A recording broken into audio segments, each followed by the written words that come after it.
Well, welcome back. Well, the Department of Justice is set to release a redacted version of the affidavit detailing evidence they claim that led to the unprecedented search of former President Trump's Mar-a-Lago home.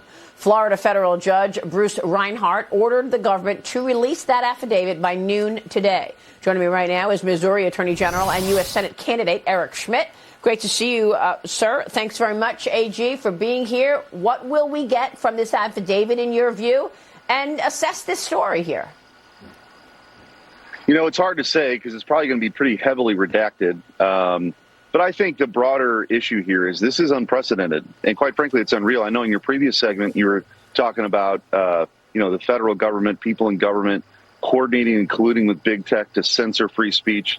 That's concerning. It's very Orwellian. And here you have, and Missouri, by the way, along with Louisiana, has a lawsuit on that. We're in the middle of discovery, getting more answers as to what exactly they did with Fauci, election stories, the Hunter Biden laptop. We'll learn more about that. But you've got now at the highest levels of the Department of Justice, the complete weaponization of that agency. So it's not just this. I mean, you've got now going after a former, political rival, probably future political rival, former president in a pre-dawn raid. But more than that, you've got also going after parents under the Patriot Act who showed up to school board meetings, not going after the Hunter Biden, laptop story at all. You also have then looking the other way on that Hunter Biden laptop story. But then also in Missouri, FBI agents seeking to audit local sheriffs' CCW permit applications and records, which they're not allowed to do, and we've pushed back on. And so, it's very concerning. I think Merrick Garland's leadership, he ought to resign or be impeached. This is third world banana republic stuff, and I think people are waking up to how concerning this really is. AG, what are they so afraid of? Okay, so in 2016, Hillary Clinton makes up a wild story that her opponent, Donald Trump, colluded with Russia. It was a complete lie, but the FBI pursued it till no end. They pursued FISA warrants to spy on Trump officials. They sat on the Hunter Biden story, sat on that laptop while Trump was getting impeached. Here we are 4 years later, and they're still lying. The FBI telling Facebook to censor information so that the Hunter Biden laptop news doesn't come out before the election. Now, I know Trump is an outsider and he's trying to expose corruption in some corners, but what are they so afraid of with this Trump derangement syndrome, so aggressive? Well, it's nuts. And you're right. Going after President Trump like they did, but also, and I think President Trump has said this, they come after him because they really want to get after you. And I think there's, in Washington, the establishment, the sort of deep state apparatus doesn't like people asking a lot of tough questions. And I think when Republicans take the majority in both the House and the Senate next year, I said it earlier this week when Anthony Fauci, he's trying to resign here in December before Republicans take over, he ought to clear his calendar. And we ought to do the same at the Department of Justice, ask a lot of very tough questions about what is going on there, because the American people, our system of government is based on accountability. And when you have people, the deputy undersecretary of whatever agency, and they're not accountable, that's counter to what the founders envisioned, and also is a real threat to our liberty in this great experiment of self-government we have.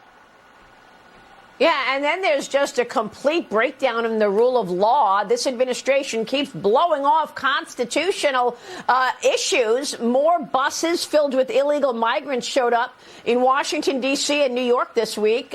Take a look at this new video we have where migrants are in Washington, D.C. today. This was new video captured moments after the buses pulled away from Union Station. So far, Texas has sent more than 7,200 migrants to the nation's capital, more than 1,500 to New York City as well. Meanwhile, Border Patrol agents made a massive drug bust in Laredo, Texas this week, seizing 390,000 pounds of fentanyl. It was hidden in a car. A.G. Schmitt, this is just unbelievable. We were at the border together back in January, and you made the point that every state is a border state. But this administration blows off things like judges' rulings to put the Remain in Mexico back in place. That's why you've been suing this administration. Where are we on this story? Yeah, look, we talked about what the role of government is, right? The states created the federal government. And the federal government is supposed to be a government of limited powers. One of those happens to be, by the way, to have a secure border. This is one of the things they're actually supposed to do. They do plenty of things like they shouldn't do, like forgiving student loan debt so a coal miner can pay for the law degree of a Harvard grad. But this is actually one of those things. And this Biden administration refuses to do it. On day one, they changed all of the successful initiatives that President Trump had, like Remain in Mexico. Now, we were successful in holding on to that for a long time. Title 42, we've been successful in keeping that in place. Because if you think it's bad right now, Maria, and we know that it is, double it. Because Title 42 accounts for about half of all the expulsions right now. Those Border Patrol agents have one arm tied behind their back. You've got fentanyl streaming into our communities. It's a total disaster. But, the Biden administration, they're playing for keeps. This is part of their agenda. Well, you've been honest and upfront about the realities of this. AG, are you going to be able to close the gap and win this Senate seat? The Senate GOP seems awfully close. It's a race between the Democrats and the Republicans, which surprises a lot of people since there's a fire to be put out at every corner you turn for the Democrat policy. Well, look, Maria, it's a 50-50 Senate, and the Democrats are 2 votes away right now from packing the Supreme Court, adding states to the union, federalizing our elections, and they're already talking about amnesty now for this border crisis. And they want to fundamentally change this country forever. And that's why these races are so important. I think we're entering the most consequential decade in our republic since the Civil War. These are big questions we're going to have to answer. We better have fighters there. I feel good about where we're at in Missouri. We've got good candidates across the country, but we're going to have to earn it. And we're going to have to listen to voters, and we're going to have to work really, really hard because I think our country's at stake here. Yeah, I think you're right about the most consequential moment in time. AG, we'll see you soon. We're watching all of that. Thanks very much for joining us this morning.